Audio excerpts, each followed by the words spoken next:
And who do we have the pleasure of speaking with today? Miss Kristy with a K. Tell us a little bit about yourself, Miss Kristy. Currently, I'm homeless.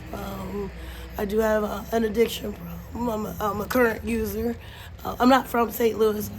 I grew up in St. Charles. Excuse me, I'm losing my voice. I went to high school. I graduated high school.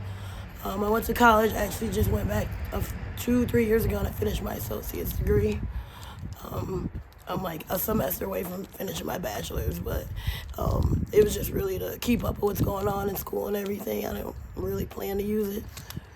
What kind of household did you come from, Miss Kristy? I would call it working class, but I didn't realize it was a single parent household. My mom raised me and my brother, but she did everything a lot for us. My grandmother and my aunts helped a lot. I didn't even know she was struggling because she for real, she provided so much. I had everything else other kids have that I grew up with. I grew up with a lot of white people, anything, nothing good or bad about it. It's just where I grew up, and I didn't know she was working class because I had everything they had. What did your mom teach you growing up that you still hold near and dear to your heart today? Cleanliness and respect. I tell you what, I'm not an organized person, but I'm not dirty either. Like my apartment was really, might have been a lot of stuff here and there, my son's stuff, my stuff, but it was clean because she taught us how to be clean. The living room, I didn't feel like we could live in it, you know what I'm saying? You take your shoes off and, don't be playing on the couch or anything, sit in these chairs, And I keep that, to my heart now, respect and cleanliness. And you graduated, and where did life take you after graduation? After, high school graduation, I kind of, actually, no, I did. My senior year, I kind of fumbled around, and I don't know what happened. I ended up going to community college and, really kind of straightened up and everything and kind of found myself a little bit.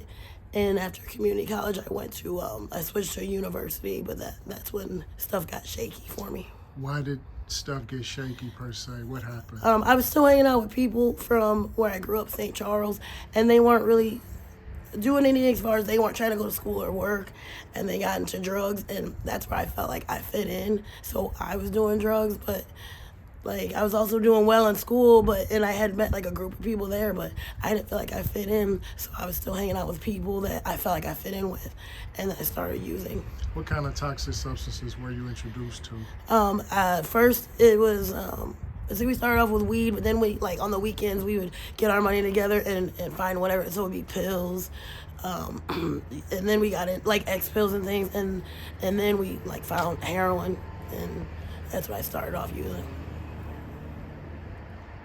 What kind of jobs have you had over your lifetime? Manufacturing, because I ended up becoming a felon. I went to school for criminal justice, right? But then once I started using drugs and I started getting felonies, it was harder. I never used it as an excuse. I got jobs and things, but manufacturing was actually what I found myself doing, So how did that, becoming a F word, yeah, how did that affect you in your life, moving forward? It's been rocky. It'll be good or bad. When I get myself together, I do awesome. But then when I fall off the wagon, it gets worse every time. It's better when I get clean, but it's I gotta stay clean, How many times have you, not how many times, but have you tried to get clean? And what was the downfalls of where you couldn't stay clean? My longest time was actually, I had 3.5 years.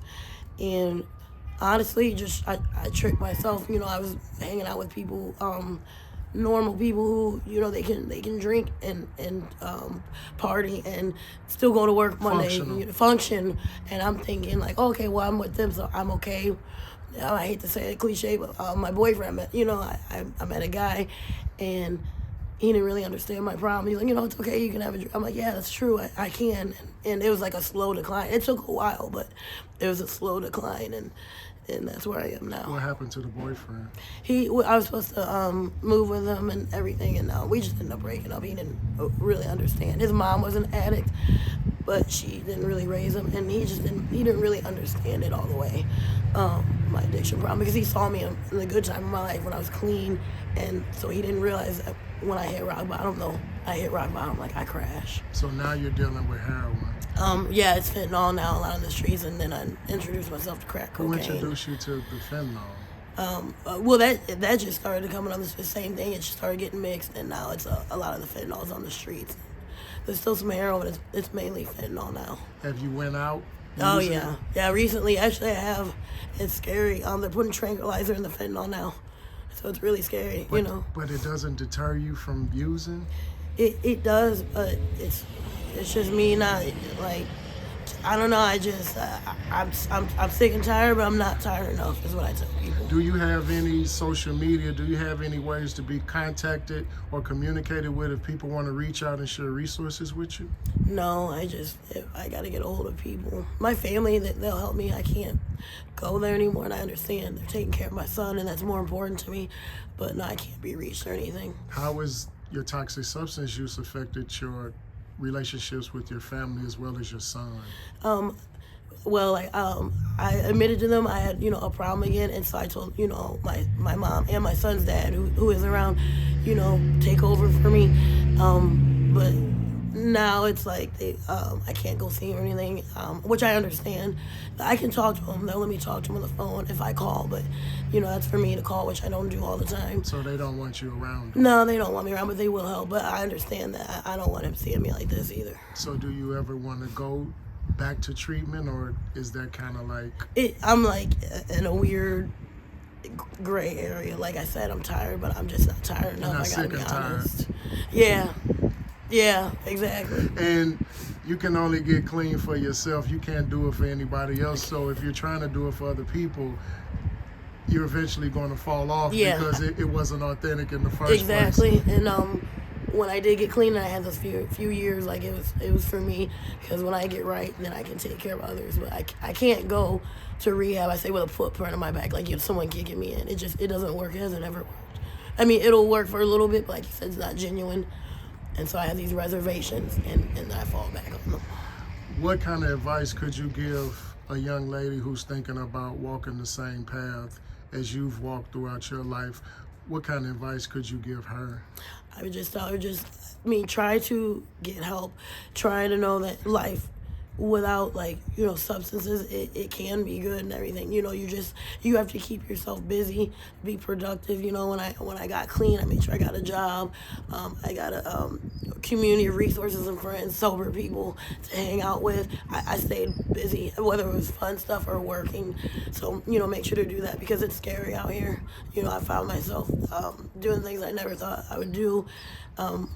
And it's just really scary out here, being a woman or a man, but especially being a woman. It's scary. I walk these streets at late hours of the night, and you don't want to be doing that. How does the city of St. Louis compare to the county of St. Charles? It's people aren't as friendly out here, and I get it, because there's so many things that go on, like crimes and everything, and they're scared to stop and help people, because you don't know whether a man or a woman, they might pull something out on you, a weapon, or do something to you. So yeah, people aren't as kind out here. If you can go back and talk to a young Miss Kristy, what would you tell her? Knowing what you know today. Don't give up, and you don't trick yourself. You know what I mean? You're not, when I say normal, I mean someone who I can't handle drinking and drugs. Sunday night and then go to work in the morning. Like, I can't handle it. Like, I stop everything, so don't do that. Just keep going. Keep yourself busy. Remind yourself it really is one day at a time. And on the closeout, Miss Kristy, we appreciate you taking time out with us to share. If it's anything you want to leave us with on the closeout, now's the time you can say it. Yeah, I just want to let everyone know, this life, it's rough. You know what I mean? I'm not in denial about what I do, and I think that helps me, but it's also bad because I'm very aware of what I'm doing. Just stay busy, stay productive, and stay positive. It sounds cliche, but it really helped me when I had positive people around me and they were doing positive things. Negative people around you doing negative things, that's not going to help your situation. We appreciate you, Miss Kristy, and we wish you all the best. Thank you. Thank you.